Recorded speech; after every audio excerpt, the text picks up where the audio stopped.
जो अभी तक अपने आप को कहीं किसी कैटेगरी में डाल रही थी कि मैं सब कुछ कर सकती हूँ, मैं बिल्कुल हेल्दी हूँ, कहीं न कहीं उसके मतलब बॉडी में चैलेंजेज़ आने लग जाते हैं, इमोशनली वो डिस्टर्ब होने लग जाती है। तो ये बहुत इम्पोर्टेंट टॉपिक है। तो अब हमारे इंडिया में क्या है कि इस टॉपिक को लेके ना कुछ ज़्यादा खुल के बात नहीं होती, कि जैसे हम बेसिकली बात करें जब प्यूबर्टी की एज स्टार्ट होती है वुमेन की, तब भी कुछ ऐसे खुल के बात नहीं होती, वो अकेली साइलेंटली सब कुछ बेयर करती रहती है। सिमिलरली जब मेनोपॉज़ की एज आती है, जो होती है अकेले ही सब कुछ बेयर करती रहती है। कभी वो कन्फ्यूज़ होती हैं, कई बार वुमेन डर जाती हैं कि हम क्या बोलें, कई बार उन्हें ऐसे लगता है कि हमारे साथ ये हो रहा है, घर वाले ये सोचेंगे कोई ड्रामा कर रहे हैं, कुछ कर रहे हैं। तो बहुत सारी सिचुएशंस ऐसी होती है कि वो अपने आप को ओपन अप नहीं कर पाती। लेकिन मैं आपको फ्रैंकली बताऊँ, ये लाइफ का एक नेचुरल फेज़ है। जैसे आपकी प्यूबर्टी आई थी, उसी तरह से आपकी मेनोपॉज़ भी आपका एक नेचुरल प्रोसेस है, एक फेज़ आई है। बट अगर आप उसको प्रॉपर्ली टेक केयर करेंगे इमोशनली, स्पिरिचुअली, सोशली अपने आप को एक कम्युनिटी के साथ बाउंड करके, तो आप सारी की सारी फेज़ को ईज़िली टेक केयर कर सकते हैं। तो आगे स्लाइड शेयर करने से पहले थोड़ा-सा मैं अपने बारे में भी आपको बता दूँ।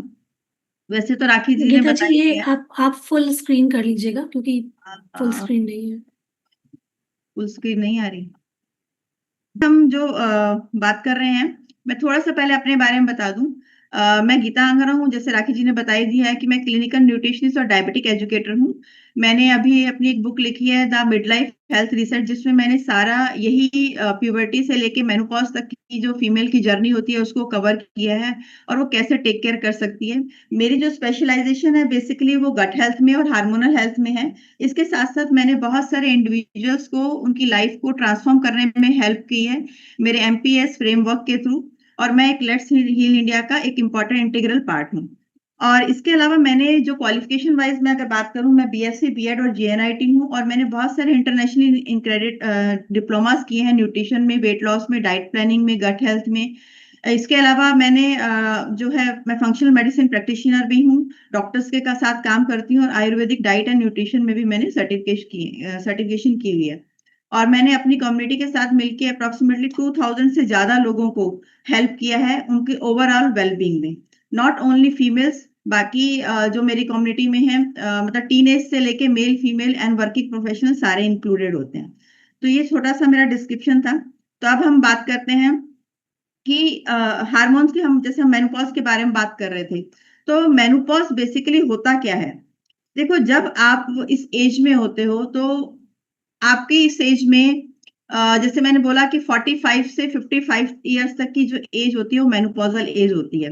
तो जब आपके पीरियड्स पूरे 12 मंथ्स तक बंद होते हैं, मतलब आपको कोई भी पीरियड नहीं आ रहे, जैसे आपको कभी-कभी क्या होता है कि आपको 2 महीने रुक गए, 3 महीने रुक गए, लेकिन ये पूरे 12 महीने तक आपको कुछ भी ब्लड का स्पॉट नहीं है, तो that is the case of menopause. That means आप परमानेंटली आपके पीरियड स्टॉप होने वाले हैं।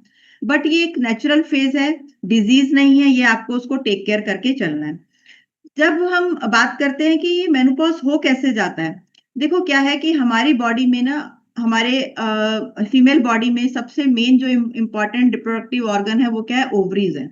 ओवरीज़ ही हमारा मतलब हेल्प करती हैं हमें पीरियड्स आने में, हमारी प्रेगनेंसी में, हार्मोन्स रिलीज़ करने में। तो ओवरीज़ के अंदर 2 हार्मोन होते हैं, एक होता है ईस्ट्रोजन और एक होता है प्रोजेस्टेरोन।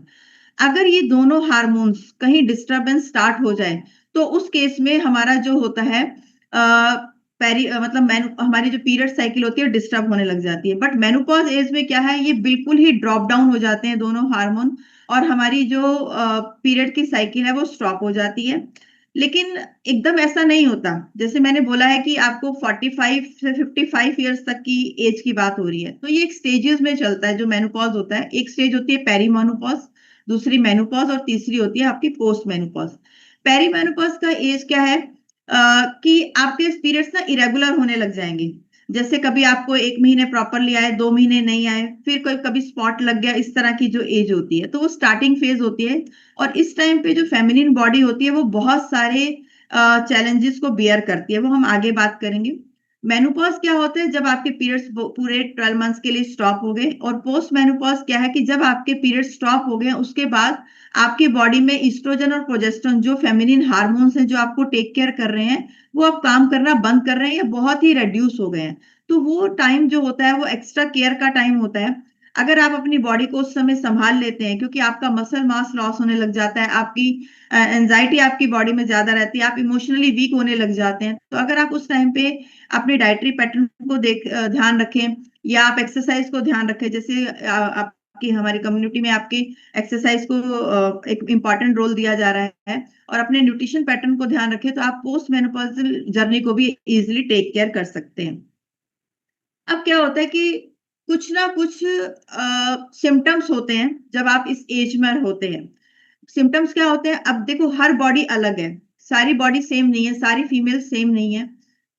सबकी जर्नी अपनी अलग-अलग है, सबके अपने लाइक एनवायरनमेंट है कि किस एनवायरनमेंट में रहते हैं, सबकी अपनी कमिटमेंट है, फैमिली प्रेशर है, सबके सब कुछ अलग-अलग है। तो सब ऐसे ही सबके सिम्पटम्स भी अलग-अलग हैं। तो जब हम सिम्पटम्स की बात करते हैं, तो सिम्पटम्स मोस्टली क्या होते हैं? हॉट फ्लैशेस आते हैं आपके, मूड स्विंग्स का केस होता है, स्लीप के इश्यूज होते हैं, वेट गेन जो सबसे ज़्यादा क्रिटिकल बन जाता है मेनोपॉज़ के टाइम पर, जिसको रिड्यूस करना भी डिफिकल्ट हो जाता है, और वो भी स्पेशली बेली एरिया में, और आपके लो एनर्जी लेवल्स रहते हैं। तो एक-एक सिम्पटम को हम अब डिटेल में लेके चलेंगे। हॉट फ्लैशेस का मीनिंग क्या है? हॉट फ्लैशेस क्या है कि जैसे आपको अचानक ही गर्मी लगने लग जाए, ठीक है? और वो भी ऐसा नहीं है कि गर्मी का मतलब आपको लॉन्ग गर्मी लग रही है, ऐसा कुछ नहीं है। फ्रैक्शन ऑफ सेकंड के लिए आपकी बॉडी से कुछ होगा, झंझनाहट होगी। आपकी बॉडी फील करेगी कि कुछ निकल रहा है आपकी बॉडी से। इवन इनफैक्ट अगर एसी चल रहा है, एसी में भी आप फील करेंगे कि आप कंफर्टेबल नहीं है। कभी आप ब्लैंकेट उतार रहे हैं, कभी ओढ़ रहे हैं, इस तरह की सिचुएशन हो जाती है। घर वाले कह रहे हैं कि एसी बंद करो, आप कहते हो कि नहीं, एसी मुझे चाहिए। ठीक है? ऐसी सिचुएशन होती है, और ये ऐसा नहीं है कि आपको कभी एक बार हो रहा है। मतलब दिन में बहुत बार भी हो सकता है। आपको स्वेटिंग होती है, आप किचन में खड़े-खड़े काम कर रहे हो, अचानक ही आपको ऐसा लगता है ये क्या हो गया? पूरे बॉडी स्वेटिंग हो गई है, आपका फेस रेड होने लग जाता है, आपकी हार्ट बीट तेज होने लग जाती है। ये सारे सिम्पटम्स मैंने अपने साथ बियर करे हैं। बट इसको आपने कोई एक डिजीज नहीं समझना। ये डिजीज नहीं है। ये एक आपकी लाइफ की फेज है, और वो लाइफ की फेज आपको बता रही है कि आपकी बॉडी में हार्मोन्स इम्बैलेंस हो रहे हैं। ठीक है? तो आपको उसको टेक केयर करना है। इसके साथ-साथ स्लीप के इश्यू स्टार्ट हो जाते हैं। आप रात को सोते हैं, आप टाइमली सो भी गए, तब भी कभी 2 बजे नींद खुल जाती है, कभी 4 बजे नींद खुल जाती है। कुछ भी नहीं होता कि आपके बैक ऑफ द माइंड कुछ प्रेशर है, कुछ है, ऐसा कुछ नहीं है। और आप अननेसेसरीली बार-बार उठते हो, और नाइट में स्वेटिंग ज़्यादा होने लग जाती है। आप ऑब्वियसली जब आपकी स्लीप पूरी नहीं हो रही, तो उस केस में क्या होगा? आप मॉर्निंग में उठोगे तो आपकी बॉडी में एनर्जी ही नहीं होगी। आप हम पूरा दिन आप टायर्डनेस फील करोगे। तो ऐसे इश्यूज़ आते हैं। अगेन, हर बॉडी अलग है, सबके लिए सिम्पटम्स अलग होते हैं। बस मेन कंसर्न हमारा इस सेशन का ये है कि आप इसको एक डिज़ीज़ ना समझें, कि पैनिक ना क्रिएट कर दें कि जैसे मोस्टली लेडीज़ के साथ होता है, इमोशनल होती हैं, तो वो उनको ऐसा लगता है मेरे साथ पता नहीं क्या हो रहा है, और घर वाले भी जब आप रोज़ ऐसा कुछ शो करेंगे, तो घर वाले भी कहेंगे इसके साथ तो रोज़ ही ऐसा होता रहता है। तो आपको उसको खुद ही टेक केयर करना है। इसके अलावा मूड स्विंग्स बहुत ज़्यादा चांसेस होते हैं। आप सॉफ्ट नेचर के हैं, आप घर में ज़्यादा बोलते नहीं थे, बट अब छोटी-छोटी बातों पे आपको गुस्सा आने लग जाता है, आप सैड फील करते हैं, आपको एंग्ज़ायटी रहती है। अभी कुछ काम करना है, ये काम कैसे होगा? जैसे घर में मेड नहीं आई, घर में मेड नहीं आई, अभी काम कैसे होगा? बिना बात के आप प्रेशर क्रिएट करने लग जाते हैं। अगेन, ये आपका दोष नहीं है, क्या है? आपकी बॉडी में हार्मोनल चेंजेज़ हो रहे हैं, और ये हार्मोनल चेंजेज़ ही रीज़न है आपके एंगर के, सैडनेस और एंग्ज़ायटी के। तो again, this is a phase of the life. जितना आप अपने आप को बिज़ी रखेंगे, ऑक्यूपाई रखेंगे, अपनी डाइट का टेक केयर करेंगे, सारे के सारे इश्यूज़ स्लोली एंड ग्रेजुअली 4-5 साल में चले जाते हैं। Next, most important is the weight gain, जो मैं अब बात कर रही हूँ। जैसे आप लेडीज़ के साथ क्या होता है, मैं तो वही खा रही हूँ, बैलेंस खाती हूँ, मैं तो कुछ खाती ही नहीं, मुझे तो हवा भी लग जाती है, ठीक है? ऐसे इश्यूज़ होते हैं। रीज़न क्या है? आपकी बॉडी में हार्मोन इम्बैलेंस स्टार्ट हो गया है, तो आपका मेटाबॉलिज़्म स्लो हो गया है। मेटाबॉलिज़्म स्लो होने के रीज़न से क्या होता है, जो आपका बेली एरिया है, उस बेली एरिया में आपका फैट जो होता है डिपॉज़िट होना स्टार्ट होने लग जाता है। कि कितने लोग ऐसे हैं जो ऐसा नोट कर रहे हैं कि वो अच्छा खा रहे हैं, सब कुछ कर रहे हैं, लेकिन अचानक एक्सरसाइज़ भी कर रहे हैं, लेकिन जो बेली का एरिया है उनका बिल्कुल टमी जैसे कुछ लोगों का तो ऐसे हो जाता है जैसे 9 मंथ्स प्रेग्नेंट लेडीज़ हो, पूरी बॉडी ठीक है ऊपर से, लेकिन बॉडी का जो विसरल फैट वाला एरिया है, जो आपका एब्डोमेन एरिया है, उसमें फैट इंक्रीज़ हो गया है। ऐसा कुछ लोगों के साथ होता है? गुड। ठीक है, तो अभी हम इसके बारे में भी आगे बात करेंगे कि आप इसको कैसे टेक केयर कर सकते हैं। फिर होता है हमारी सबसे अगेन, एजिंग हो रही है। लोगों को क्या लगता है, मेरे नीज़ पेन होने स्टार्ट हो गए हैं, मेरे नकल्स में पेन हो रहा है, और मेरे फ्रोज़न शोल्डर हो गए हैं, ये सारा क्या है? मैं एजिंग हो रही है ना, तो हमारी बोन ये होगा ही हमारे साथ। लेकिन अगेन एजिंग तो हो रही है, ऑब्वियसली एक एजिंग प्रोसेस है, आपके रिंकल्स भी पड़ेंगे, हेयर भी ग्रे होंगे, आपको पेन्स भी होंगे बॉडी में, आपके एनर्जी लेवल भी डाउन होंगे, बट इतना ज्यादा नहीं होंगे कि आप 2-3 साल में ऐसे हो जाए कि ड्रास्टिक चेंज हो गया। लोग तो 90-90 100-100 साल तक एक्टिव रहते हैं। तो एटलीस्ट अगर हम उतना नहीं कर सकते कि हम बहुत ज्यादा अपने लिए करें, बट थोड़ा बहुत तो हम अपनी बॉडी का टेक केयर कर सकते हैं। तो ऑब्वियसली जैसे मैंने अभी आपको बताया कि ईस्ट्रोजन और प्रोजेस्टेरोन ये दोनों हार्मोन्स हैं जो डिटेरॉयड होना स्टार्ट हो गए हैं बॉडी से। तो इसकी वजह से क्या होता है कि हमारी बॉडी में ना कैल्शियम की डेफिशिएंसी स्टार्ट हो जाती है। क्यों? क्योंकि अभी तक क्या होता था, oestrogen was the great hormone जो आपको हेल्प कर रहा था, आपकी स्किन में हेल्प कर रहा था, आपकी ग्लोइंग स्किन दे रहा था, आपकी एनर्जी लेवल को मेंटेन कर रहा था, आपका फैट को कंट्रोल कर रहा था, लेकिन वो ड्रॉप डाउन होने लग गया है।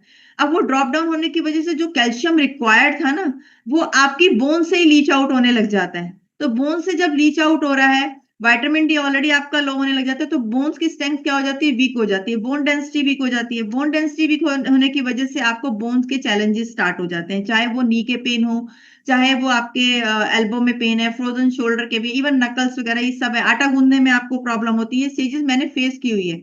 जब आटा आप गूंद रहे हैं तो ये जो आपका नकल्स वाला एरिया है बहुत पेन करता है, ठीक है? आप सीढ़ियां चढ़ते हैं, सब लोग आराम से चल रहे हैं, आप सीढ़ियां चढ़ने में आपको दिक्कत होने लग जाती है, अचानक पटाखे बजने लग जाते हैं आपके जॉइंट्स के बीच में। सिमिलरली आप हील नहीं पहन पाते हैं, तो बहुत सारे चैलेंजेस स्टार्ट हो जाते हैं। और अगेन जब आपका मेटाबॉलिज्म स्लो हो गया, तो वो क्या कर रहा है, आपकी हार्ट हेल्थ को भी इम्पैक्ट कर रहा है। क्यों? क्योंकि मेटाबॉलिज्म स्लो होने की वजह से जो भी आपने कैलोरीज ली हैं, कैलोरीज इन एंड आउट का बैलेंस ही नहीं रह पाता।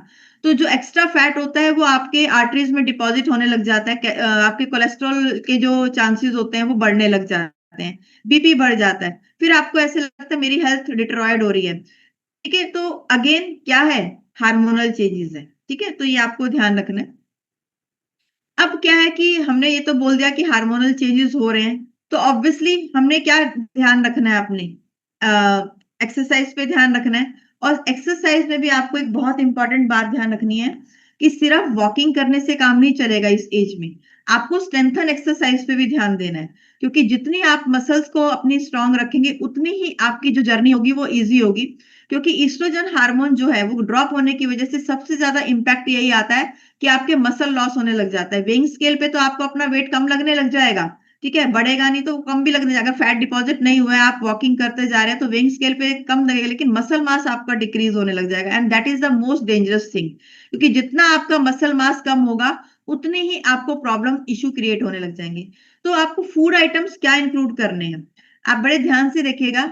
अभी तक जो आपकी जर्नी थी वही रखनी है, बट सबसे पहले तो आपको अपनी डाइट से ना कार्ब्स को कम करना है। कार्ब्स मतलब जो आप भर-भर के रोटी खाते हैं। हमारे इंडियन कल्चर क्या है कि सब्जी दाल इतनी-इतनी ले लेते हैं और रोटियां आप भर लेते हो, राइस आप भर लेते हो। उनको नहीं करना, आपने कार्ब्स को कम करना है और अपनी डाइट में प्रोटीन रिच डाइट को आपने इंक्रीज करना है और मोर एंड मोर फाइबर्स को इंक्लूड करना है। इसके अलावा जो स्पेशल फूड जो लेडीज को स्टार्ट कर देने चाहिए, मिल्क, कर्ड, पनीर। ठीक है? अगर आपको मिल्क मिल्क से प्रॉब्लम है, कुछ लोगों को मिल्क से मतलब लैक्टोज इंटॉलरेंस होती है, तो वो लोग एक्सक्लूड कर सकते हैं। बट इसके अलावा नॉर्मल मिल्क ना लेके वो बादाम का मिल्क ले सकते हैं, सोया मिल्क ले सकते हैं, वो बहुत हेल्पफुल होता है। कर्ड एक प्रोबायोटिक की तरह काम करता है, जरूर होना चाहिए, क्योंकि आपकी गट में, हमारा जैसे पहले सेशन गट का आपने अटेंड किया हुआ है, तो आपको बताया होगा कि प्री प्रोबायोटिक वगैरह क्या होते हैं। तो कर्ड एक प्रोबायोटिक की तरह काम करता है, जो आपके गट में बैक्टीरियाज हैं उनको खाना प्रोवाइड करता है, उनको हेल्दी रखता है। तो ये बहुत ज़रूरी है, क्योंकि जितनी गट आपकी हेल्दी होगी, उतने ही आपकी डाइजेशन और डाइजेस्टिव इश्यूज़ हैं वो टेक केयर हो जाएँगे। रागी को इंक्लूड कीजिए, तिल को, क्योंकि मैंने बताया कि कैल्शियम डिट्रॉयड होने लग जाता है, तो रागी, तिल इंक्लूड करेंगे, तो ये आपके कैल्शियम के लेवल को मेंटेन करके रखेंगे। फ्रूट्स एंड वेजिटेबल जितना आप खा सकते हैं, आप खाने का मतलब ये नहीं है कि खाने ही बैठ जाओ, ठीक है? उसमें आपको पोर्शन कंट्रोल्स पे ध्यान देना है। हर चीज़ जब भी आप खा रहे हैं, क्योंकि आपका मेटाबॉलिज्म स्लो हो चुका है, तो portion control is the key thing. But आपको डेली अपनी डाइट में रेनबो डाइट रखनी है, ठीक है? कि मतलब आपको ये ध्यान रखना है कि मैं 5 कलर की चीजें खा लूं। जैसे अगर सपोज करो मॉर्निंग में आप बेसन का चीला ही बना रहे हो, तो बेसन का चीला बनाते हुए आप क्या करो उसमें, अनियन डाल लो, कैरेट डाल लो, कैप्सिकम डाल लो, तीनों कलर की ब्रोकली डाल लो, तो आपके 5-5 कलर चले जाते हैं। कोई भी दिन में 2 फ्रूट खाने की हैबिट डाल लो। दाल को अच्छे इंक्लूड करो। नट्स बहुत जरूरी हैं। वॉलनट इस एज में बहुत जरूरी है, क्योंकि मेनोपॉजल एज में हमारी बॉडी में क्या स्टार्ट हो जाती है, इन्फ्लेमेशन स्टार्ट हो जाती है। तो इन्फ्लेमेशन की वजह से क्या होता है कि आपके बॉडी ठीक से मतलब कहीं ना कहीं वो पेन स्टार्ट हो जाते हैं। तो अगर आप ओमेगा 3 अपनी डाइट में इंक्लूड करेंगे, जो आपको वॉलनट से मिल रहा है, चिया सीड से मिल रहा है, फ्लैक्स सीड से मिल रहा है, तो वो आपको काफी हेल्प करेगा।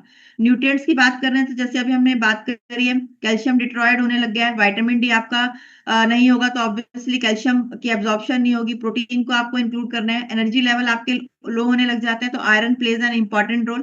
तो ये न्यूट्रिएंट्स हैं। आप पिक्चर क्लिक करना चाहते हैं तो क्लिक कर सकते हैं कि calcium, vitamin D, protein, iron and omega 3, these are the most important nutrients at this age. चाहे वो आप डाइट से ले रहे हैं, चाहे आप सप्लीमेंटेशन कर रहे हैं, but this has to be included in your diet.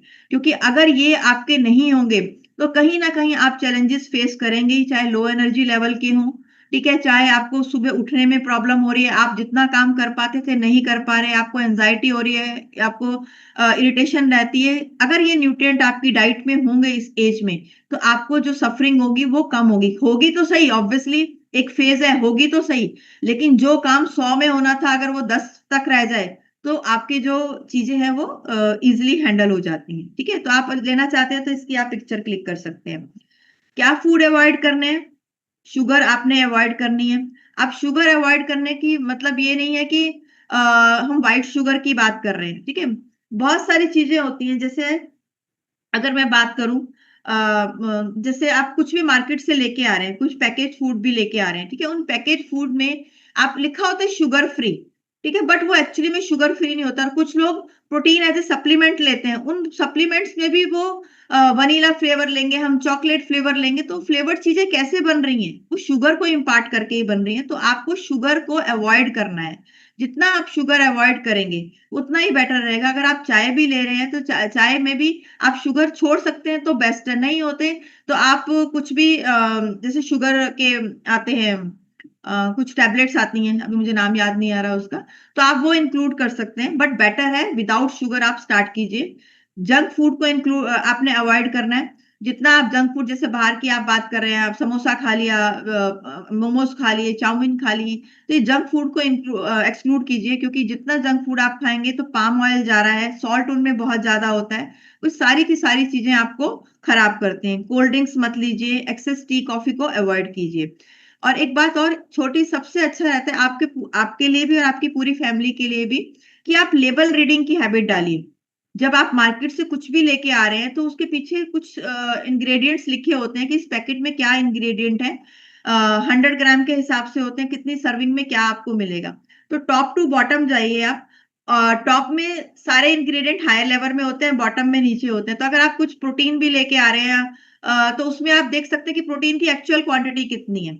अगर आप शुगर की बात करें, शुगर को शुगर के नाम से नहीं लिखा होता, माल्टोज, फ्रक्टोज, ये सारे आपके शुगर की फॉर्म होते हैं। तो आपको सिर्फ कस्टमर को अट्रैक्ट करने के पॉइंट ऑफ व्यू से चीजें निकाली जाती हैं, बट आपको खुद एजुकेट होना है, क्योंकि हेल्थ आपकी है, आपकी हेल्थ है, आपको टेक केयर करना है। जितना आप अपनी हेल्थ को टेक केयर करेंगे, आप इस एज में डिपेंडेंसी आपकी कम होगी, और जितनी डिपेंडेंसी कम होगी उतनी फैमिली हैप्पी रहेगी। ठीक है, लाइफस्टाइल में क्या चेंजेस करने हैं आपको? वॉकिंग पे ध्यान देना है। अपना एक रूटीन बना लीजिए कि मुझे 30 मिनट की वॉक तो करनी है। चाहे आपको अगर इवन इनफैक्ट अगर कुछ इस स्टेज पर पेन्स भी स्टार्ट हो जाते हैं, बट स्टिल अगर आप घर में भी वॉकिंग करेंगे ना, बट एक करनी जरूर है कि मुझे 15-30 मिनट की वॉकिंग जरूर रखनी है। योगा को एक अपना इंटीग्रल पार्ट बनाइए। स्ट्रेस कंट्रोल को ध्यान रखिए। और पानी, that is the most important thing. हम क्या करते हैं, लेडीज काम करते करते इतना बिजी होते, ध्यान ही नहीं रहता, कभी एक दो सिप पी लिया, काम चल गया। लेकिन देखो, हाइड्रेशन इज वेरी इंपॉर्टेंट, क्योंकि हमारी बॉडी के अंदर सेल्स हैं, और उन सेल्स के अंदर आपके न्यूट्रिशन को जाना है। वो जाएगा कैसे? ब्लड स्ट्रीम के थ्रू ही जाता है। तो ब्लड स्ट्रीम के थ्रू जब वो जा रहा है तो उसको कौन, ब्लड क्या है, पानी का तो पार्ट है।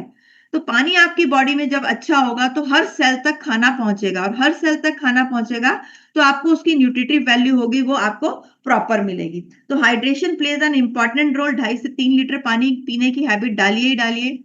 और पानी, अगर आपको सादा पानी नहीं अच्छा लगता, आप तो समर हर जगह स्टार्ट हो ही गई है, तो आप लेमन वाटर, आप इन्फ्यूज वाटर बना सकते हैं, खीरा वगैरह डाल के बना सकते हैं, चिया सीड का पानी ले सकते हैं, बहुत टेस्टी बनता है। चिया सीड में आप लेमन और पुदीना वगैरह डाल के बनाओ, डिटॉक्सिफिकेशन की तरह भी काम करता है और आपको हाइड्रेटेड भी रखता है। और जितने आप हाइड्रेटेड रहेंगे, जो जो आपकी बॉडी स्किन में रिंकल्स आने स्टार्ट होते हैं, आपकी ग्रोइंग स्किन होगी, आपको कहीं फेशियल कराने के लिए जाना ही नहीं पड़ेगा। आपकी सारी की सारी हाइड्रेशन उसी से मिल जाएगी, क्योंकि बाहर की लुक से ज्यादा आपके इंटरनल बॉडी ज्यादा मैटर करती है। अगर आप इंटरनली हेल्दी होंगे तो ग्लो अपने आप ही फेस पे रहता है। ठीक है। एक्सरसाइज में जैसे मैंने आपको बता दिया, walking, strength exercise is most important at this stage, क्योंकि मसल मास लॉस हो रहा है ईस्ट्रोजन की वजह से। अगर आप जितनी स्ट्रेंथ ट्रेनिंग करेंगे उतना ही आपको हेल्पफुल होगा। योगा को इंक्लूड कीजिए। अगर आप स्ट्रेंथ ट्रेनिंग जिम जाके नहीं कर सकते तो घर में भी आप कर सकते हैं। ठीक है। तो आप सेशन होते रहते हैं, आप उन सेशंस को ध्यान से देखिए, आपको पता लगेगा कहाँ कहाँ आप, आज की जो एक्सरसाइज हो रही थी उसमें भी बहुत, जब आप लास्ट में आपको स्ट्रेचिंग वगैरह करा रहे थे उस टाइम में भी आपकी फर्क पड़ता है, आपकी स्ट्रेंथन उसमें बिल्ड होती है, स्ट्रेंथ होती है जो बिल्ड होती है आपकी। स्लीप के लिए अगर मैं आपको कुछ टिप्स देना चाहूँ, तो देखो, जैसे मैंने आपको बताया कि हार्मोन्स कम हो रहे हैं, ऑब्वियसली स्लीप डिस्टरबेंस होती है, कभी रात को आप 2 बजे उठ जाते हो, कभी 4 बजे उठ जाते हो। तो सबसे गुरु मंत्र क्या है? अपनी टाइमिंग्स फिक्स रखिए। जैसे आप सेशन में सुबह 7 बजे आ रहे हैं, अपना 100% दे रहे हैं, सेम अपने अपनी बॉडी को हेल्दी रखने के लिए आप रात को सोने का एक टाइम रखिए, जो भी आपके घर में कंफर्टेबल है, 9 बजे है, 10 बजे है, 10:30 है, बट मैक्सिमम 11 बजे तक। इससे लेट अपनी स्लीप को मत कीजिए। फिक्स टाइम जितना रखेंगे, जितनी आप टाइम पे सोएंगे, टाइम पे उठेंगे, उतने ही आपके जो हार्मोन्स है वो बैलेंस रहेंगे। क्योंकि एक स्टडी ये कहती है कि हमारा जो 10 से लेके 2 का टाइम होता है, हमारी बॉडी की एक सर्कैडियन रिदम है। 10 से लेके जो 2 का टाइम है वो हमारी बॉडी का रिपेयरिंग टाइम होता है। रिपेयरिंग टाइम का मतलब आपने जितनी भी एक्टिविटीज डे टाइम में की हैं, आपके अंदर सेल्स में, टिश्यूज में वियर एंड टियर हुए हैं, वो वियर एंड टियर आपके ऑटोमेटिकली जब आप सोते हैं वो आपके ठीक होने लग जाते हैं। तो 10 से 2 का टाइम अगर आप अपनी, आपको साउंड स्लीप आती है, तो इसका मतलब क्या है? आप हेल्दी हैं, आपकी गट हेल्दी है, आपकी बॉडी में कुछ भी इन्फ्लेमेशन चल रही है, आपकी रिकवरी फास्ट होगी। और फोन को कम से कम यूज रखिए। ठीक है। आज आज हम सोशल ह्यूमन बींग है, हमें फ़ोन चाहिए, लेकिन फ़ोन का मतलब ये नहीं है कि आप सोने से पहले अननेसेसरी रील्स को स्क्रॉल करते जा रहे हैं, आपके काम की है या नहीं है। सोने से 1 डेढ़ घंटा पहले आप इस ब्लू लाइट को बंद कर दीजिए। जितना आप ब्लू लाइट को बंद रखेंगे, आपका जो मेलाटोनिन हार्मोन है, जो आपको स्लीप में हेल्प करता है, वो हार्मोन आपका एक्टिवेट होगा, और वो हार्मोन क्या हेल्प करेगा? आपको सोने में हेल्प करेगा। जितनी अच्छी स्लीप होगी उतनी रिकवरी फास्ट होगी। और आपने डिनर को लाइट रखिए। 7-8 बजे तक आप क्या कीजिए? अपने डिनर को ले लीजिए। आप जितना डिनर टाइम पे और लाइटली रखेंगे, तो आपकी जो स्लीप होगी वो आपकी अच्छी आएगी, और स्लीप अच्छी आएगी तो आपकी हीलिंग अच्छी होगी। सपोर्ट सिस्टम यहाँ पर बहुत इंपॉर्टेंट रोल प्ले करता है। जैसे मैंने आपको अभी बात की कि हम लेडीज इमोशनल फेजेस से जा रहे हैं, उन इमोशनल फेजेस में कहीं ना कहीं हम अकेले ही लड़ रहे हैं।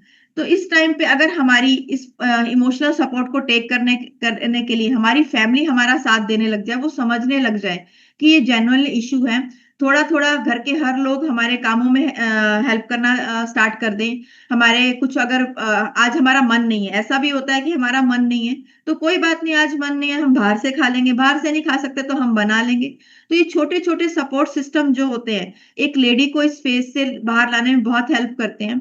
और क्योंकि आपको पता है कि एक लेडी ने अपनी पूरी लाइफ, अगर हम मैं 45 टू 55 एज की बात कर रही हूँ, तो इस एज तक आते-आते मोस्टली सारी लेडीज़ की रिस्पॉन्सिबिलिटी खत्म हो जाती है। जैसे मेरे भी है, सारी रिस्पॉन्सिबिलिटी खत्म होती है, बच्चों को पढ़ा दिया, अब शादियों के टाइम बच्चों के आगे, बच्चे अच्छी जॉब में सेटल हो गए, तो हम क्या है, हम एक लोनलीनेस फील करते हैं। ठीक है। कहीं ना कहीं हम ऐसा फील करते हैं कि हम पहले तो इतना बिजी रहते थे, टाइम ही नहीं मिलता था, पहले हम कहीं जाने का टाइम नहीं, अब इतना टाइम है कि हम टाइम पास कैसे करें? क्योंकि ऑब्वियसली बच्चे हैं, सेटल्ड हैं, वो जाएंगे, अपने काम करेंगे ही, हस्बैंड है, उसको काम, उनको काम करना ही है।